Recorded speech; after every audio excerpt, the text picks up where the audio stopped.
Bismillahirrahmanirrahim.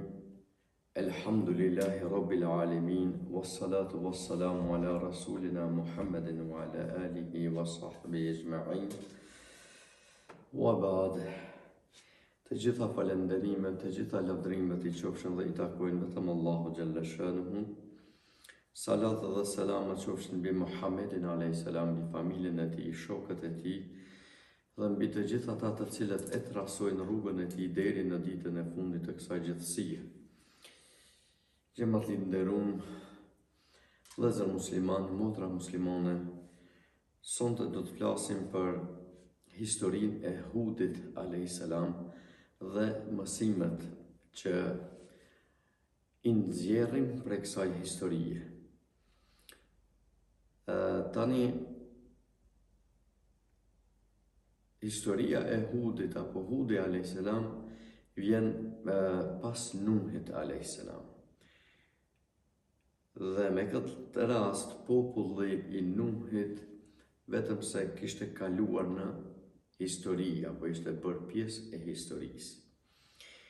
Shumica prej tyre gënjeshtar, mohues, përfunduan tragjikisht nga përmbytja duke I privuar nga jeta e tyre dhe nga rahmeti I Allahu Gjalla Shanuhu, u zhdukën edhe nga kujtesa e njerëzve.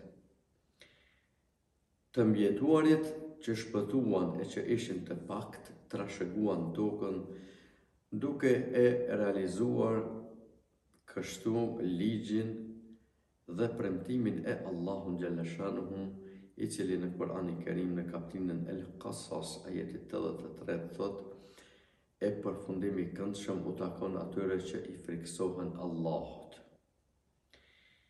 Premtimi I Allahut ndaj Nuhut ishte: I u pat thënë, o Nuh, zbarko qofsh I shpëtuar nga ana jon me begati për ty dhe për një popull që është me ty. E një populli tjetër do t'i mundsojmë përjetime e pastaj do t'i godas dënimi I dhëmshëm nga ana e jonë. Pas përmbytjes mbi fytyrën e tokës, gjendeshin vetëm besimtarët, asnjë zemër jo besimtari nuk jetonte më në tokë, dhe atë botë shejtani ankohej nga papunësia. Kaluan vite e vite, vdiqën e kaluan gjenerata e tërish, dhe erdhën brezni të reja, bijt e bijeve. Njerëzit kishin harruar porosit dhe këshillat e Nuhit a.s. Shumë prej tyre I u rikthyen adhurimit të idhujve. Njerëzit devijuan nga besimi në Allahun një. Mashtrimi I moshëm djallëzor po rikthehej sërish në skenën njerëzore të asaj kohe. Nipërit e popullit të Nuhit a.s. thanë: ne nuk dëshirojmë të I harrojmë etërit dhe gjyshërit tanë, të cilët I shpëtoi Allahu Gjalla Shanuhu nga përmbytja. Ata të mbjetuarve u ndërtuan statuja në shenjë për kujtimi. Ky madhërim evoloi gjenerat pas gjenerate derisa nuk kaloi në adhurim. Shejtani I mallkuar u arrëmbeu mendjen saqë këto statuja filluan t'i konsiderojnë si zota dhe të adhuroheshin së bashku me Allahun Gjalla Shanuhu. Pra, në kohën e Hudit, prap rifillon adhurimi I idhujve. Hudi ishte për një fisi të quajtur Ad. Vendbanimi I këtij fisi ishte vendi I quajtur Ahkaf. Ishte kjo një shkretëtir që karakterizohej me duna rëre të pjerta që shtriheshin deri në Bregdet. Hudi a.s. u kishte thënë popullit të tij, pra u kishte thënë atyre: populli im, adhuroni Allahun. Ju nuk keni zot tjetër pos tij. Ju vetëm po hutoheni me trillime. E njëjta fjalë të cilën e thot çdo i dërguar tek populli i tij. Populli i tij e kishte pyetur: a mos po kërkon, a mos po dëshiron të jesh zotëria ynë me këtë thirrje tënde? Çfarë shpërblimi po kërkon për kësajna? Dhe Hudi a.s. u bëri të qartë, u bëri me dije se shpërblimin e kërkon vetëm nga ana Allahut xhaleshanuhu dhe se nuk pret shpërblim prej tyre. Nuk pret asgjë tjetër përveç që ta shpërlanin e pastronin trurin në dritën e realitetit, pra ta shohin të vërtetën sepse ishin në të pavërteta të shumta. Ai u fliste me mirësi, ai u fliste për mirësitë me të cilat Allahu xhaleshanuhu i kishte begatuar. Si i kishte bërë më këmbës në tokë pas Nuhit a.s.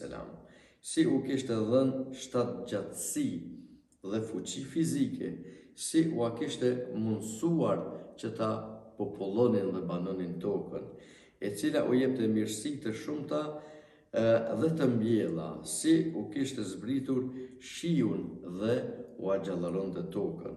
Të gjitha këto mirësi dhe bereqete begati, Hudi a.s.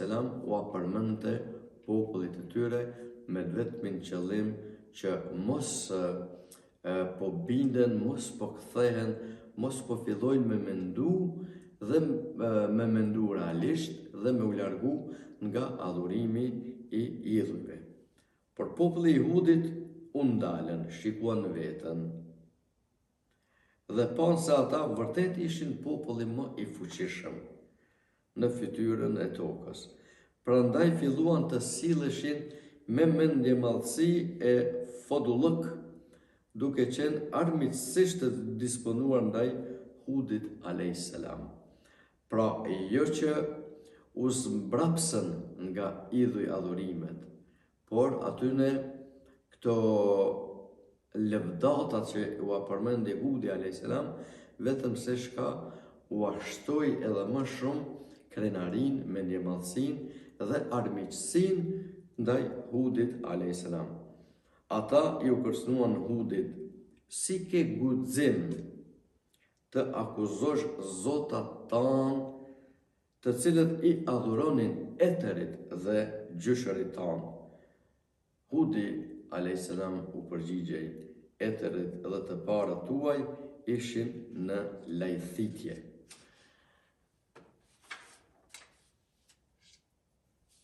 Si të çdo pejgamber i mëhershëm, edhe të Hudi a.s. e kemi parin e popullit të Hudit dhe se çfarë qëndrimi kanë mbajtur ata. Ne dëshirojmë të i kushtojmë pak vëmendje fjalëve të Allahut. Edhe paria, pa besimtarët nga populli i tij thanë: ky është vetëm një njeri si ju, ha nga ajo që ka hani ju dhe pi nga ajo që pini ju. El Mela'u, që është përmendur në këtë ajet kuranor në original, janë prijesit të cilët, sepse ky ajet kuranor është në kapitullin El Mu'minun, ajeti 33. Pra El Mela'u janë prijesit të cilët kishin interes që kjo gjendje e çoroditur të vazhdonte sa më shumë. Dhe kjo klim e prishur në raportet ndërnjerëzore të vazhdonte pa kufi. Nga pozita e pasurisë, luksit dhe e mirëqenies, lind kujdesi i shtuar për vazhdimsinë e interesave vetanake apo individuale apo personale. Lind mendjemadhësia, Prandaj këta prijatar duke mos u bindur që dikush i ngjajshëm me ta, për njëherë mund të pretendoj se është i dërguar, e pyesin vetveten. A nuk është ky i dërguar njeri sikurse ne? A nuk han dhe pin nga ato ushqime e pije që edhe ne ham e pim? Bile mund të jetë edhe më pak i ushqyer për shkak se është i varfër, nuk është i pasur sikur ne. Ky njeri që pretendon se është pejgamber, pin nga gota e ndryshkur, ndërkohë ne pim nga gotat prej arit dhe prej argjendit. Prandaj është e çuditshme se si ai pretendon që është në të drejtë kurse ne jemi në lajthitje.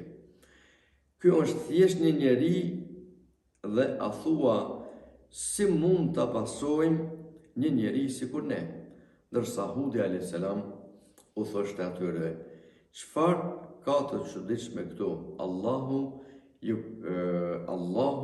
ju ka dashur dhe ja ka dashur mirë në farë fjale, dhe për këtë arsye më ka dërguar tek ju që t'ua tërheq vërejtjen se ania dhe ngjarja e popullit të Nuhut nuk është edhe shumë larg prej kohës tonë. Pra, këto ishin fjalët e Nuhit e Hudit a.s.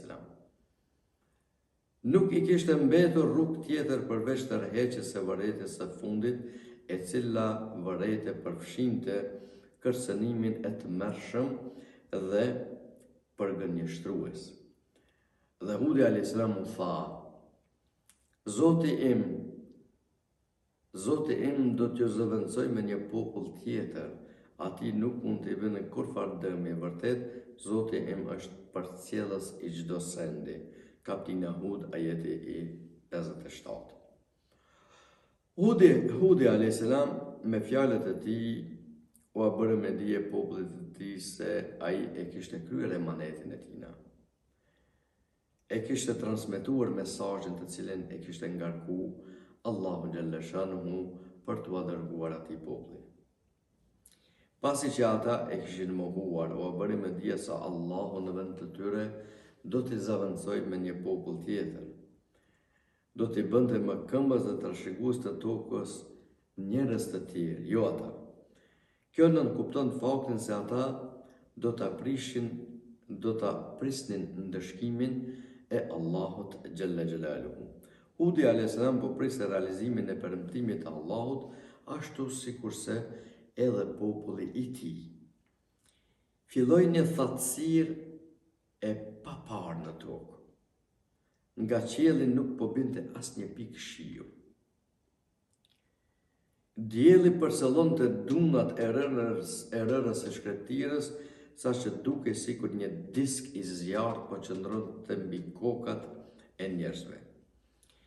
Duke parë këto shenja, ndjella keqe, populli i Hudit nxituan tek ai duke e pyetur, ç'është tërë kjo thatësi o Hud? Hudi a.s. u kishte thënë, Allahu është hidhëruar me ju. Nëse besonit, Allahu do jetë i kënaqur ndaj jush dhe do t'ju zbres shiun e do t'u ashtoj edhe më tepër fuqinë. Pas këtyre fjalëve që i ndëgjuan populli i Hudit nga Hudi a.s., ata u zemruan edhe më shumë, filluan ta përqeshin edhe më shumë dhe e shtuan mosbesimin edhe më shumë. Po kushtet atmosferike ndryshuan befas. Prej vapës dhe thatësirës së madhe filloi një acar dhe i ftohtë i ashpër. Erërat filluan të fryenin me tërbim. Çdo gjë filloi të dridhi. Pemët, bimët, burrat, gratë dhe tendat e tyre. Njerëzve filloi të u ngjethej lëkura, mishi, eshtal dhe palca, dridheshin deri në palcë. Erërat nuk kishin të ndalur natë pas nate, ditë pas dite. Çdo ore qast të ftohtit veç se po shtohej. Erërat e dërguara si ndeshkim ndaj popullit të Hudit a.s. vazhduan pa ndërprerje për 7 net e 8 ditë, net e ditë të cilat kur më parë si kishin përjetuar. Kështu, Allahu Gjelle Shanuhu e tregon këtë ngjarje në kapitullin Al-Haqqa, ajeti 7, ku thot atë. Ai e lëshoi kundër tyre, pra erën e lëshoi kundër tyre 7 net e 8 ditë rresht, kur I shihjen njerëzit në to të rrëzuar si të ishin trupa hurmash të zgavërruara, pra mbretësinë sikur me pas mbretësinë të boshllëk, pra të zgavërruara. Nga populli I Hudit nuk mbjetoi asnjë prej jo besimtarëve. Ata ishin kalbur sikur që kalben trupat e tharë të palmave. Kishte mbetur vetëm mbështjellja e jashtme. Sapo t'i prekjen ndonjërin prej tyre, menjëherë bëhej si shpuz edhe asgjësohej në copa e grima në ajër. Hudi a.s. dhe ata të pakt që I besuan Allahu shpëtuan, kurse u shkatruan tiranët dhe mendjemëdhenjet. Këtu bien dhe mbyllen perdet e historisë për popullin e Hudit a.s. Mrekullit e Hudit a.s. Hudi a.s. me lejen e Allahut u akthente drejtimin erërave. Njerëzit I kërkuan një mrekulli dhe Hudi I pyeti, ç'lloj mrekullie? Dhe ata I kërkuan t'i kthente erërat në drejtimin që ata donin. Për rrjedhoi, Hudi a.s. e ktheu erën nga deshen ata. Është shumë domethënëse fakti se ata me sytë e tyre e pan këtë mrekulli dhe prap se prap nuk e besuan Hudin a.s. Dhe që është interesante që pun nga erëra ky popull është shkatruar.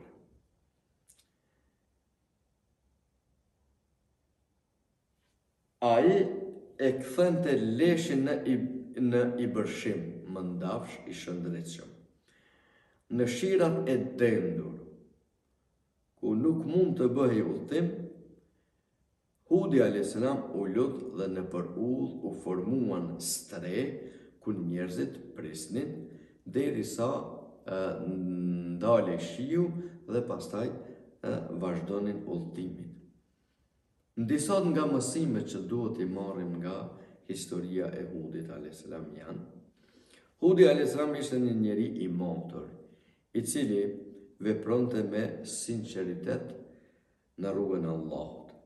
Ai e peshonte çdo fjalë, pastaj e thoshte. Ashtu siç nuk I përgjigjej të keqes me të keqe, ai sillej butësisht edhe me atë që I bënte keq.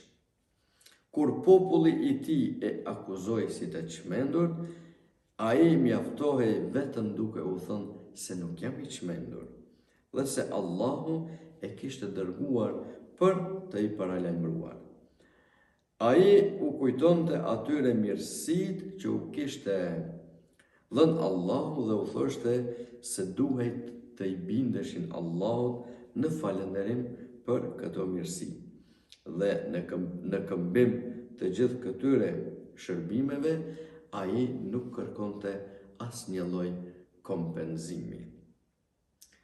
Pra ne lutim Allahun Gjelle Shanuhu që kjo histori e përmendur në Kur'an e Hudit dhe popullit të tij, popullit Ad, ku ka qenë I dërguar Nuhi a.s., të jetë shëmbulltyr për ne, që mos të bim në këto kurthat e shejtanit të mallkuar, dhe këto mësime që burojnë nga historia e Hudit dhe popullit të tij, t'i marrim dhe t'i vendosim në praktikën tonë të përditshme. Wassalamu alaikum wa rahmatullahi wa barakatuh.